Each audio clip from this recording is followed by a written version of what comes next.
1994년 2월 19일 당시 21살이었던 마쓰야마 히토미는 3주 뒤 결혼을 앞두고 있었습니다. 양가 부모님을 만나고 웨딩드레스까지 맞춘 히토미는 앞으로 이어질 행복한 신혼생활을 기대하고 있었죠. 그런데 그런 히토미가 결혼을 앞두고 모든 소지품을 남겨둔 채 사라지고 맙니다. 마치 증발한 것처럼 말이죠. 그렇게 히토미가 사라진 1년 뒤 히토미의 가족들에게 한 통의 이상한 전화가 걸려옵니다. もしもし、はい、お姉ちゃんだよ。はい、お姉ちゃん。誰ですか？お姉ちゃんだよ。どちら様ですか？ひとみです。は？ 심심풀이로 보는 케랑의 괴담.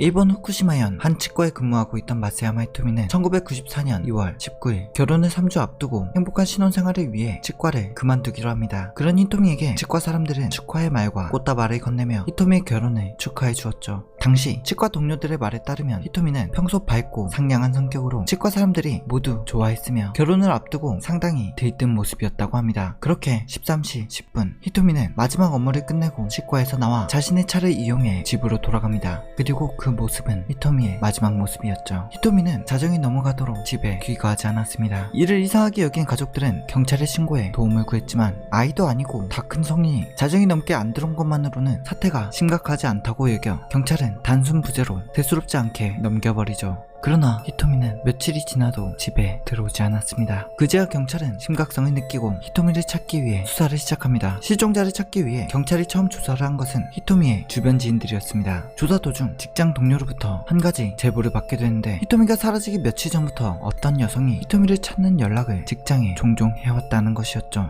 그리고 그 전화는 히토미가 실종된 당일 2월 19일에도 걸려왔으며 그 전화를 히토미가 받았다는 것이었습니다. 그 전화를 받은 히토미는 시간을 확인하는 것처럼 보였다고 했죠. 이 제보를 통해 전화를 걸어온 의문의 여성이 조사 대상에 포함되게 됩니다. 그리고 경찰은 한 가지 단서를 더 발견하게 되는데 그것은 히토미의 메모장이었습니다. 실종되기 약 3주 전 1월 25일에 쓰인 내용으로 히토미의 결혼이 그저 설레고 행복한 것이 아니었음을 알게 되죠.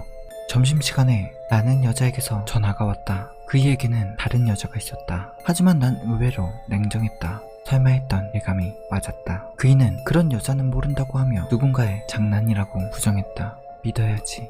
이 메모를 통해 직장에 히토미를 찾던 의문의 여성이 남편이 될 사람의 전 여자친구인 것을 알게 되고 두 사람을 용의선상에 올려두게 됩니다. 그리고 며칠 후 히토미의 차량이 발견이 되죠. 히토미의 차는 치과에서 불과 500m 떨어진 한 공터에 있었는데 차량 외부에는 무언가 날카로운 것으로 바보, 춘혈하고 새겨져 있었습니다. 차 안에는 실종 당시 2월 19일에 받았던 꽃다발과 히토미의 소지품이 그대로 남아있었고 차량 외부의 낙서 이외에는 어떠한 저항 흔적도 없었으며 심지어 지갑이나 돈이 될 만한 소지품도 그대로 남아있었습니다. 하여 경찰은 히토미와 원래 면식이 있는 면식범으로부터의 원한 관계에 의한 사건으로 수사 방향을 정하게 되고 히토미의 남자친구와 남자친구의 전 여자친구를 집중적으로 조사하게 됩니다. 그러나 히토미 실종 당일 두 사람의 완벽한 알리바이가 입증이 되면서 두 사람 또한 용의선상에서 벗어나게 되죠. 그렇게 사건은 미궁 속으로 빠져들었고 모든 것을 놔두고 마치 증발이라도 한 듯 사라진 히토미 실종 사건은 언론을 통해 소개되며 히토미를 본 목격자를 찾는 방향으로 나아가게 됩니다. 그런데 당시 특집 방송에서 남자친구가 이해할 수 없는 발언에 인터뷰를 하게 됩니다. 그녀를 찾을 이유가 없다. 그녀는 자신의 의사로 스스로 실종된 것이다 라고 말입니다. 이 발언을 통해 남자친구가 히토미 실종 사건에 무언가를 알고 있거나 숨기고 있는 것으로 보였습니다.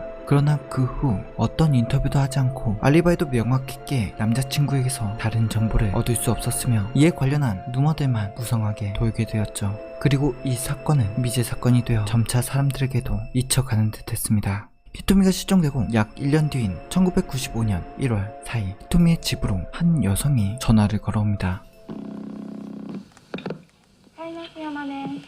もしもし、はい、お姉ちゃんだよ。はい、お姉ちゃん。誰ですか？お姉ちゃんだよ。どちら様ですか？ひとみです。は？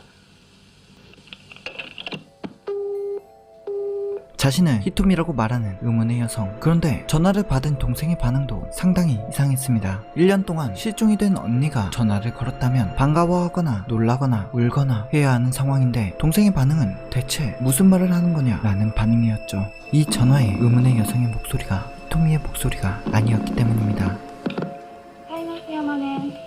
しもし。はい、お姉ちゃんだよ。